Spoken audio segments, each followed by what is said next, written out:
প্রিয় বন্ধুরা, আপনার উপর আল্লাহর শান্তি, রহমত এবং আশীর্বাদ বর্ষিত হোক।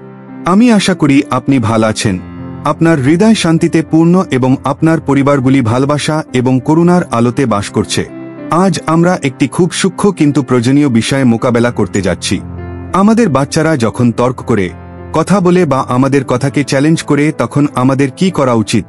এটি একটি বাস্তবতা যে প্রতিটি পিতামাতাই এক পর্যায়ে বা অন্য সময়ে অভিজ্ঞতা অর্জন করেন। বাচ্চারা বড় হওয়ার সাথে সাথে তারা তাদের ব্যক্তিত্ব, পরীক্ষার সীমানা বা কখনো কখনো তাদের হতাশা প্রকাশ করতে চায়। এটি আমাদের আঘাত, রাগ বা এমনকি নিরুৎসাহিত করতে পারে। তবে একটা কথা মনে রাখবেন, অভিভাবক হওয়া সর্বোপরি আমাদের সন্তানদের জন্য একটি গাইড, একটি মডেল এবং আশ্রয়স্থল।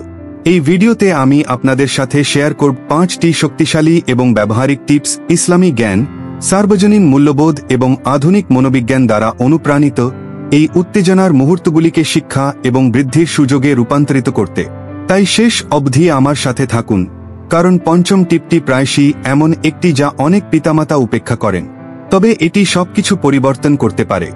আমরা শুরু করার আগে চ্যানেলটি সাবস্ক্রাইব করতে ভুলবেন না, ভিডিওটি লাইক করুন এবং বেলটি সক্রিয় করুন যাতে আপনি আমাদের ভবিষ্যতের কোনো শেয়ার মিস করবেন না। যখন একটি শিশু উদ্ধতভাবে কথা বলে বা আমাদের চ্যালেঞ্জ বলে মনে হয়, তখন পিতামাতার জন্য সবচেয়ে স্বাভাবিক প্রতিক্রিয়া হল আঘাত বা আক্রমণ করা। আমরা নিজেদেরকে বলি, কিন্তু ওর আমার সাথে এমন কথা বলার সাহস হল কিভাবে? আমি যে ওর জন্য এত কিছু করে। যাই হোক প্রিয় বন্ধুরা, এটা বোঝা অপরিহার্য যে বেশিরভাগ ক্ষেত্রেই এই মনোভাবটি ব্যক্তিগত আক্রমণ নয়, বরং একটি গভীর প্রয়োজন বা অস্বস্তির প্রকাশ যা শিশু অন্য কোনো উপায়ে প্রকাশ করতে পারে না। একটি শিশু একটি ছোট, ক্রমবর্ধমান বীজের মতো। একটি শক্তিশালী গাছ হওয়ার জন্য এটিকে অবশ্যই বেশ কয়েকটি পর্যায়ে যেতে হবে: অঙ্কুরোদ্গম, বাতাসের সংস্পর্শে, সূর্য এবং কখনো কখনো এমনকি খরা। একইভাবে একটি শিশু পর্যায়গুলির মধ্য দিয়ে যায় যেখানে তারা তাদের সীমা পরীক্ষা করে, তাদের পরিচয় অন্বেষণ করে এবং নিজেকে জাহির করার চেষ্টা করে। এই প্রক্রিয়াটি কেবল স্বাভাবিক নয়, তাদের মানসিক বিকাশের জন্য প্রয়োজনীয়। প্রথম লুকানো প্রয়োজন, স্বীকৃতি। প্রায়শই মৌখিক বিদ্রোহের পিছনে একটি নীরব দাবি থাকে: আমাকে দেখুন, আমার কথা শুনুন, আমাকে বিবেচনা করুন। যে শিশু মনে করে যে তার কথার কোনো মূল্য নেই, সে মনোযোগ আকর্ষণের জন্য কোনো উপায় খুঁজবে, কখনো কখনো এমনকি উস্কানি দিয়েও। একটি ছোট্ট পাখির মতো যা খাওয়ানোর জন্য আরও জোরে কাঁদে, শিশুটি লক্ষ্য করার জন্য তার কণ্ঠস্বর বাড়ায়। দ্বিতীয় বাস্তবতা, অভ্যন্তরীণ হতাশা। শিশুদের এখনও তাদের হতাশা পরিচালনা করার মানসিক পরিপক্কতা নেই। স্কুলে মন খারাপ, ভাইবোনদের মধ্যে অবিচারের অনুভূতি, পুঞ্জীভূত ক্লান্তি, এই সবই উদ্ধত প্রতিক্রিয়ায় পরিণত হতে পারে। এটি পিতামাতার বিরুদ্ধে শিশু নয়, তবে সন্তান তাদের নিজস্ব আবেগের বিরুদ্ধে, যা তারা নিয়ন্ত্রণ করতে পারে না। তৃতীয় ব্যাখ্যা, প্রাকৃতিক উন্নয়ন। শিশুরা বড় হওয়ার সাথে সাথে তারা পরিচয়ের সন্ধানে যাত্রা শুরু করে। বিশেষ করে বয়ঃসন্ধিকালে তাদের দেখাতে হবে যে তারা পিতামাতার কর্তৃত্বের বাইরে বিদ্যমান। তাদের প্রতিক্রিয়া কখনো কখনো আনাড়ি হয়, কিন্তু তারা স্বাধীনতার এই প্রয়োজনীয়তাকে প্রতিফলিত করে। এই প্রক্রিয়াটি না বুঝে তাদের নীরব করার চেষ্টা করা একটি প্রজাপতিকে তার কোকুন থেকে উঠতে বাধা দেওয়ার মতো। আপনি তার বৃদ্ধিকে বাধা দিচ্ছেন। এবং এখানে আসুন ঐশ্বরিক জ্ঞানকে স্মরণ করি। আল্লাহ তাআলা কুরআনে বলেন, যে লোক তোমার কাছে আসে তাকে প্রত্যাখ্যান করো না, বরং তার সাথে ভদ্রভাবে কথা বল। 93:10 ঘনিষ্ঠ অর্থ। এই নীতি যদি আমাদের কাছে আসা একজন অপরিচিত ব্যক্তির ক্ষেত্রে প্রযোজ্য হয়, তবে আমাদের নিজের সন্তানদের জন্য, যারা আল্লাহর পক্ষ থেকে আমাদের উপর অর্পিত পবিত্র আমানত, তাদের উচ্চারিত প্রতিটি কঠোর শব্দ প্রায়শই বলার একটি আনাড়ি উপায়: আমাকে সাহায্য করুন, আমাকে বুঝুন, আমাকে গাইড করুন। এক মুহূর্তের জন্য কল্পনা করুন যে প্রতিটি অশ্লীল শব্দের পিছনে একটি অদৃশ্য চিহ্ন রয়েছে যা বলে, আমি শুনতে চাই। এই চিহ্নটি পড়লে আমাদের প্রতিক্রিয়া পরিবর্তন হয়, রাগ বোঝার পথ দেয়, আর দ্বন্দ্ব শিক্ষার সুযোগ হয়ে যায়। পরের বার যখন আপনার সন্তান তর্ক করবে, তখনই প্রতিক্রিয়া দেখাবেন না। একটি গভীর শ্বাস নিন, কয়েক সেকেন্ড নীরবতার অনুমতি দিন, তারপর নিজেকে এই অভ্যন্তরীণ প্রশ্নটি করুন: তিনি সত্যি আমাকে বলতে চাইছেন কি? আপনি অবাক হবেন যে এই ছোট্ট অনুশীলনটি কথোপকথনের গতিশীলতাকে কতটা পরিবর্তন করে। একটি আয়না কল্পনা করুন। আপনি যখন এটির সামনে হাসেন, এটি ফিরে হাসে। আপনি যখন ভ্রুকুটি করেন, তখন এটি ঠিক ফিরে আসে। শিশুরা, প্রিয় বন্ধুরা, ঠিক এই আয়নার মতো, তারা আমাদের মধ্যে যা দেখে তা প্রতিফলিত করে। আমরা প্রায়ই বিশ্বাস করি যে এটি আমাদের মহান পাঠ, আমাদের বক্তৃতা বা আমাদের অনুস্মারক যা তাদের চরিত্র গঠন করে।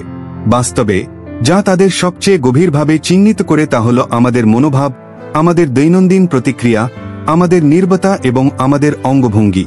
একজন পিতামাতা যারা অজান্তেই চিৎকার করে তাদের সন্তানকে শেখায় যে রাগ একটি সমাধান, কিন্তু একজন পিতামাতা যিনি শান্ত থাকেন, এমনকি প্রতিকূল সময়েও একটি নীরব এবং অবিস্মরণীয় পাঠ শেখান, যে সত্যিকারের শক্তি কারও কণ্ঠের শক্তি দ্বারা নয়, আত্মনিয়ন্ত্রণ দ্বারা পরিমাপ করা হয়।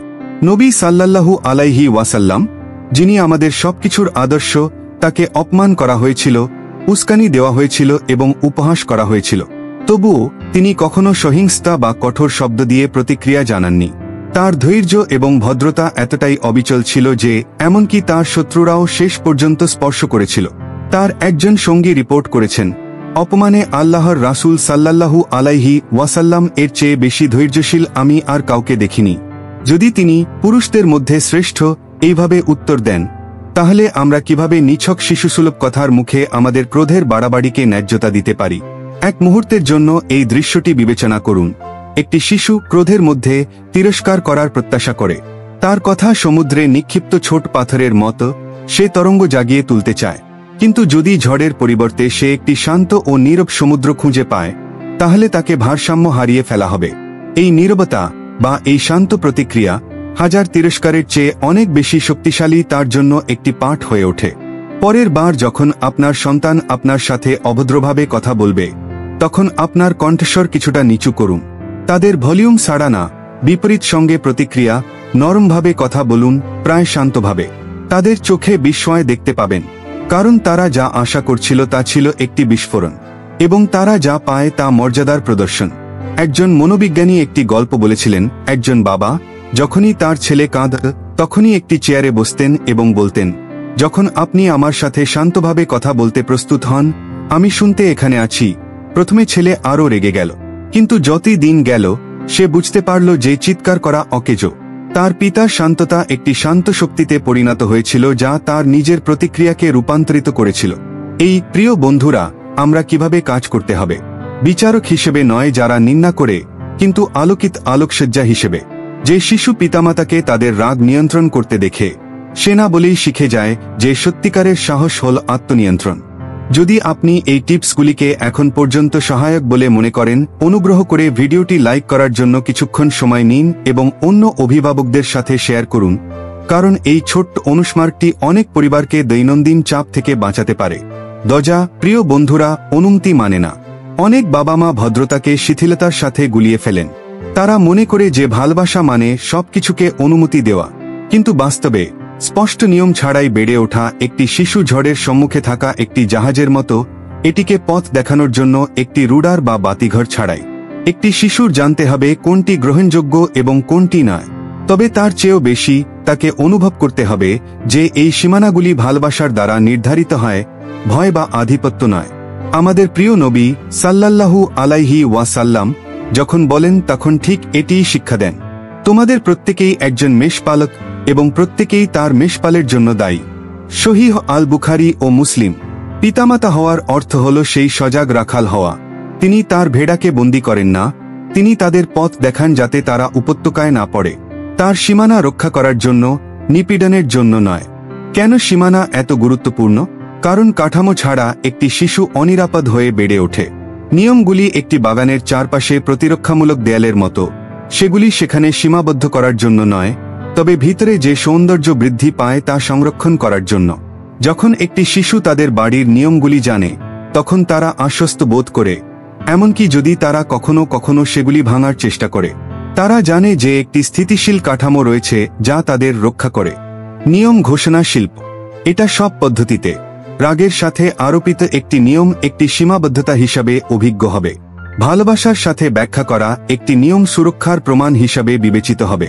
উদাহরণস্বরূপ, বলার পরিবর্তে আমার সাথে কখনো এভাবে কথা বলবেন না বলার চেষ্টা করুন। আমি বুঝতে পারি যে আপনি রাগান্বিত, কিন্তু আমার সাথে সম্মানের সাথে কথা বলুন, যেমন আমি আপনার সাথে কথা বলি। আপনি এভাবে একটি নিষেধাজ্ঞাকে একটি পাঠে রূপান্তরিত করেন। আপনি সন্তানকে দেখান যে নিয়মটি বিদ্যমান, কিন্তু এটি একটি মান সম্মানের সাথে যুক্ত যা আপনি নিজেই প্রয়োগ করেন। দৃঢ় কিন্তু ন্যায্য নিয়ম। একজন অভিভাবক যিনি প্রতিদিন তাদের মন পরিবর্তন করেন, যিনি হ্যাঁ এবং তারপর না অসঙ্গতভাবে বলেন, বার্তাটি বিভ্রান্ত করে। একটি শিশুর ধারাবাহিকতা প্রয়োজন।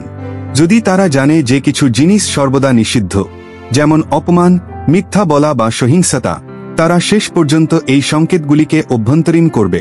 একটি প্রবাদ বলেছেন, একটি শিশু কঠোর নিয়ম ক্ষমা করে, কিন্তু সে অন্যায় ক্ষমা করে না। এই কারণে এটি সর্বদা ব্যাখ্যা করা অপরিহার্য কেন একটি নিয়ম বিদ্যমান। একটি ব্যাখ্যা ছাড়া একটি না হতাশাজন অর্থসহ একটি না শান্ত হয়, এমনকি যদি শিশুটি সেই সময় শোকে থাকে। নিয়ম প্রয়োগের ক্ষেত্রে একটি উদাহরণ স্থাপন করুন। আপনি যদি সম্মানের দাবি করেন কিন্তু নিজেকে কঠোরভাবে বলেন, তবে নিয়মটি সমস্ত মূল্য হারিয়ে ফেলে। কিন্তু আপনি যদি আপনার কাজ এবং শব্দ দিয়ে একটি উদাহরণ স্থাপন করেন, তাহলে শিশুটি বুঝতে পারবে যে নিয়মটি তার বিরুদ্ধে একটি অস্ত্র নয়, পুরো পরিবারের জন্য একটি নির্দেশিকা। পরের বার আপনি একটি নিয়ম তৈরি করার সময় এটি ইতিবাচকভাবে বাক্যাংশ কুন। যেমন, বলার পরিবর্তে ঘরে চিৎকার করবেন না, বলুন, আসুন আমরা নরমভাবে কথা বলি, আমাদের বাড়ি শান্তির জায়গা। এর পরিবর্তে সারা দিন আপনার ফোনে থাকুন না, বলুন, আসুন একটি নির্দিষ্ট স্ক্রিন টাইম সেট করি এবং বাকি সময়টা একসাথে উপভোগ করি। এই ছোট সংস্কার সবকিছু বদলে দেয়। তারা শাস্তি হিসাবে বিবেচিত একটি নিয়মকে একটি মান হিসাবে অনুভূত একটি নিয়মে রূপান্তরিত করে। এই দৃশ্যটি কল্পনা করুন, একটি শিশু তার ঘরের দরজা ধাক্কা দেয়, তার ভ্রু কুঁচকে যায়, তার গাল রাগে ভেসে ওঠে। আপনি একজন অভিভাবক হিসাবে উত্তেজনা বৃদ্ধি অনুভব করছেন। আপনার ভিতরের সবকিছু চিৎকার করে, সে বাড়াবাড়ি করছে, আমাকে এখনই তাকে তার জায়গায় বসাতে হবে। কিন্তু যদি অবিলম্বে প্রতিক্রিয়া জানানোর পরিবর্তে আপনি বিরতি দেন এবং সত্যিই শোনার সিদ্ধান্ত নেন, কারণ সত্য, প্রিয় বন্ধুরা, সহজ প্রায়শই একটি শিশু তর্ক করে কারণ সে অনুভব করে যে কেউ শুনছে না। তার কঠোর কথা সর্বদা বিদ্রোহের লক্ষণ নয়, তবে কখনো কখনো বলার জন্য একটি আহ্বান, বাবা, মা, আমাকে দেখুন, আমার কথা শুনুন, আমার আবেগকে গুরুত্ব সহকারে নিন। সক্রিয় শোনার শিল্প। সক্রিয় শ্রবণ শুধুমাত্র অন্য কেউ কথা বলার সময় চুপ থাকা নয়, এটি একটি অভ্যন্তরীণ ভঙ্গি। এর অর্থ হল অন্য ব্যক্তির দিকে তাকানো, সম্পূর্ণ মনোযোগ দেওয়া এবং লক্ষণগুলি দেখানো যে আপনি যা বলা হচ্ছে তা সত্যিই শুনছেন। শিশুরা এই বিবরণগুলির প্রতি অবিশ্বাস্যভাবে সংবেদনশীল। একটি সাধারণ বিক্ষিপ্ত দীর্ঘশ্বাস বা তাদের ফোনের দিকে এক নজর তাদের মনে করতে পারে যে তাদের কথাগুলি কোন ব্যাপার না। আসুন একটি কংক্রিট উদাহরণ তাকান। আপনি কখনই বুঝতে পারেন না, আমি এখনো খেলতে চেয়েছিলাম এবং আপনি আমাকে থামিয়ে দিয়েছেন। উত্তর দেওয়ার পরিবর্তে চিৎকার করা বন্ধ কর, এটা বড় কথা নয়, পরিবর্তে চেষ্টা করুন। আমি যদি সঠিকভাবে বুঝতে পারি আপনি রাগ করছেন কারণ আপনি খেলার জন্য আরও সময় চেয়েছিলেন, তাই কি? তার কথার এই সরল প্রতিফলন আবেগময় আয়নার মতো কাজ করে। শিশুটি স্বীকৃত বোধ করে এবং প্রায়শই তার রাগ অবিলম্বে কমে যায়, কারণ তিনি যা খুঁজছিলেন তা অর্জন করেছেন, শোনার জন্য। কেন এটা এত ভালো কাজ করে? কারণ একটি শিশুর কাছে এখনও তাদের অনুভূতি সঠিকভাবে প্রকাশ করার মতো শব্দ নেই। যখন আপনি তারা যা প্রকাশ করেন তা পুনরায় উচ্চারণ করেন, আপনি তাদের অভ্যন্তরীণ বিশৃঙ্খলায় শৃঙ্খলা আনতে সহায়তা করেন।